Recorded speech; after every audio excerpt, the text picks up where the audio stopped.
هێزن سووریای دیموکراتیک هەسەدە û کۆنگرێکی چاپەمەنیê de zeviya tenekiya petrolê ya girêdayî bejahiya parêzgeha Dêrazorê ragihand destpêka qonaxa dawî ji operasyona Bagêra Cezîrê ji bo rizgarkirina rojhilatî Çemê Ferêd ta sînorê dewleta Iraqî bi temamî ji çekdarên rêxistina Daeş ya terorîst.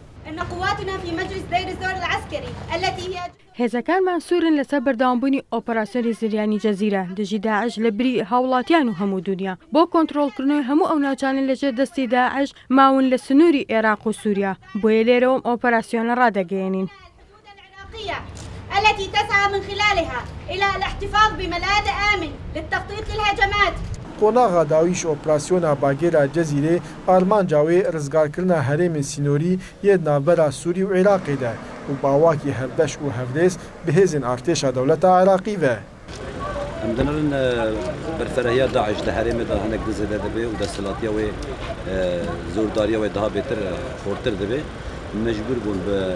yekîtiya hevgirtîra dewlet tehaluf em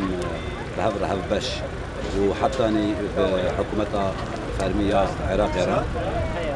لآلي عراقي ولآلي شرق فراتي ياما بيشيكرن ام بحضرات شبكن قواتنا بخو بجداري في حملة بي يكمل ومن بقاربن نها وقت مبدئيا تسبيك 20 كيلومتر على فاتي قرتنا ذا 20 كيلومتر خاطي نبرة مو عراق مقدر صاغني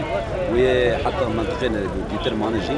Farmandarekî hêzên Sûriyayê Demokratîk ji Kursatê News daxuyanî got ev hemla Bagêra Cezîrê birêve diçe bi piştgirtiya koalîsyona navdewletî ya şerê Daişê dike û bi hevrêzîkê li gel hikûmeta Iraqî. Destekî wana heye alê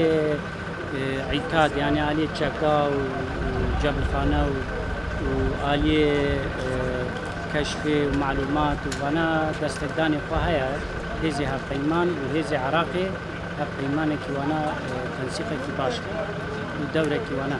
هێژەیە گوتنێ گو حملەیە باگێرا جەزیرێ ji bo rizgarkirina rojhilatî Çemê Ferêd ji çekdarên Daişê dest pê kiriye nehê îlûna sala 2017 de lê ev bûye demek ev hemle hatiye rawestandin sedema êrîşa dewleta Tirkiyeyê û dagirkeriya wê îşxaka Efrînê.